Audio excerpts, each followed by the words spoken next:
Hello guys, आज के इस लेक्चर में मैं आपको 500 वर्ड की सीरीज का नेक्स्ट लेक्चर प्रोवाइड करने वाला हूं। जैसा मैं आपको पहले बता चुका हूं कि इन वर्ड्स की सहायता से आपकी इंग्लिश स्पीकिंग में सुधार तो आएगा ही साथ यह आपके किसी भी कॉम्पिटिटिव एग्जामिनेशन के लिए भी काफ़ी यूजफुल रहेंगे। तो हम शुरू करते हैं आज का लेक्चर। हमारा पहला वर्ड है pick pocket.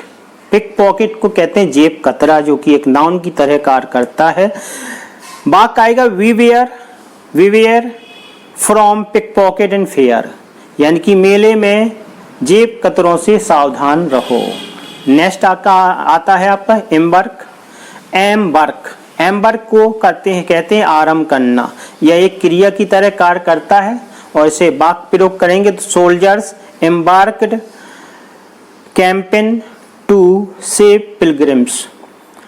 Soldiers embarked campaign to save pilgrims, यानी कि जो सिपाही हैं, सिपाहियों ने तीर्थयात्रियों को बचाने के लिए कैंपेन यानी कि अभियान चलाया या आरंभ किया। नेक्स्ट आता है आपका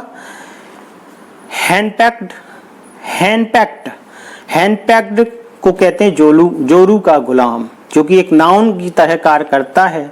उसे हम कह सकते हैं ही इज अ हैंडपैक्ड। किसी का नाम भी ले सकते हैं, यानी कि वह जोरू का गुलाम है। नेक्स्ट आता है आपका रेमिस मीन्स होता है लापरवाह। रेमिस मीन्स लापरवाह होता है। यह एक एडजेक्टिव की तरह कार्य करता है और वाक्यों में इसे रखेंगे my servant is very remiss person. My servant is very remiss person, यानी मेरा नौकर बहुत लापरवाह व्यक्ति है। नेक्स्ट आता है आपका बैचलर यानी कि अविवाहित भी होता है, स्नातक भी होता है।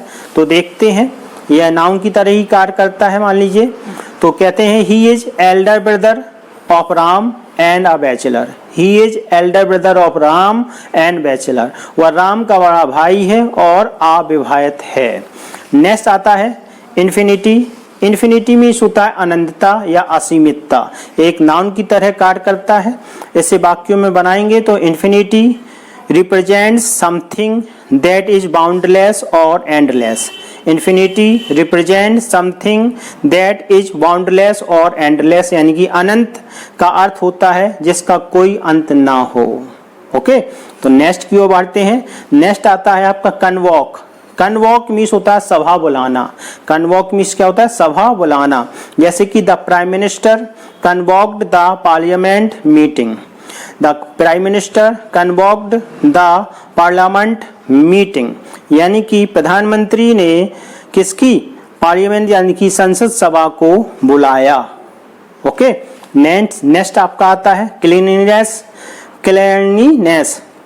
क्लीनलीनेस का मतलब होता है स्वच्छता। जैसे कि हम नाउन की तरह यह कार्य करता है और इसे वाक्यों में पिरोएंगे तो man can avoid diarrhoea through cleanliness. Man can avoid diarrhoea through cleanliness, यानी स्वच्छता के जरिए डायरिया से मनुष्य बच सकता है। नेक्स्ट आपका आता है स्नीक, जो कि एक वर्ब की तरह कार्य करती है और इसका अर्थ होता है चोरी छुपे ले जाना। जैसे कि अ रॉग स्नीक्ड इनोसेंट गर्ल, यानी कि एक सीधी सादी लड़की को चोरी छुपे ले गया। ओके, नेक्स्ट आता है आपका इरोक्टेशन मीन्स होता है डकार, यानी कि बेल्च भी इसे कहते हैं, नाउन की तरह आकार करता है।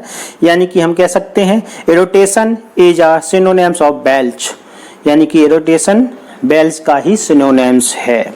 नेक्स्ट आता है आपका इंडोलेंट मीन्स होता है आलसी। यानी कि हम इसे एडजेक्टिव की तरह कार्य करता है। जैसे N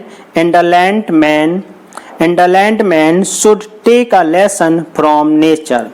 N indolent man should take a lesson from nature, यानी एक आलसी व्यक्ति को प्रकृति से शिक्षा ग्रहण करनी चाहिए। नेक्स्ट आपका आता है एवेड। एवेड मीन्स होता है दूर भागना, जो कि एक वर्ब की तरह कार्य करता है। एवेड मीन्स होता है दूर भागना, वर्ब की तरह कार्य करता है। यानी कैसे बनाएंगे, Shivaji was able to evade from the custody of Aurangzeb. Shivaji was able to evade from the custody of Aurangzeb, यानी कि शिवाजी औरंगजेब की हिरासत से बच निकलने में कामयाब रहे। नेक्स्ट आता है चैरिटी। चैरिटी मीन्स होता है परोपकार, जो कि एक नाउन की तरह कार्य करता है। इसे हम बनाएंगे वाक्य में तो आएगा everyone should donate something as charity. Everyone should donate something as charity, यानी कि हर किसी को परोपकार के रूप में कुछ ध्यान देना चाहिए। नेक्स्ट आता है टायरेंट। टायरेंट मीन्स होता है निष्ठुर शासक या तानाशाह। निष्ठुर शासक या तानाशाह नाउन की तरह यह कार्य करता है। जैसे कि हम वाक्य में पिरोएंगे तो Hitler was a tyrant but I am not. Hitler was a tyrant but I am not, यानी कि हिटलर एक तानाशाह था पर मैं नहीं हूँ। नेक्स्ट आता है आपका कार्टेसी। कार्टेसी मीन्स होता है सभ्य या शिष्टाचार, और इसे हम वाक्यों में पिरोएंगे तो आएगा I have always received affection and courtesy from my countryman. I have always received affection and courtesy from my countrymen, यानी मुझे सदा ही स्नेह और शिष्टाचार भारतीयों से मिला है। आशा है कि आपको इस लेक्चर से काफ़ी सहायता मिलेगी आपके कॉम्पिटिटिव एग्जामिनेशन के लिए और आपकी इंग्लिश स्पीकिंग को सुधारने के लिए। अगले वीडियो में फिर आपसे मुलाकात होगी, तब तक के लिए जय हिंद, वंदे मातरम।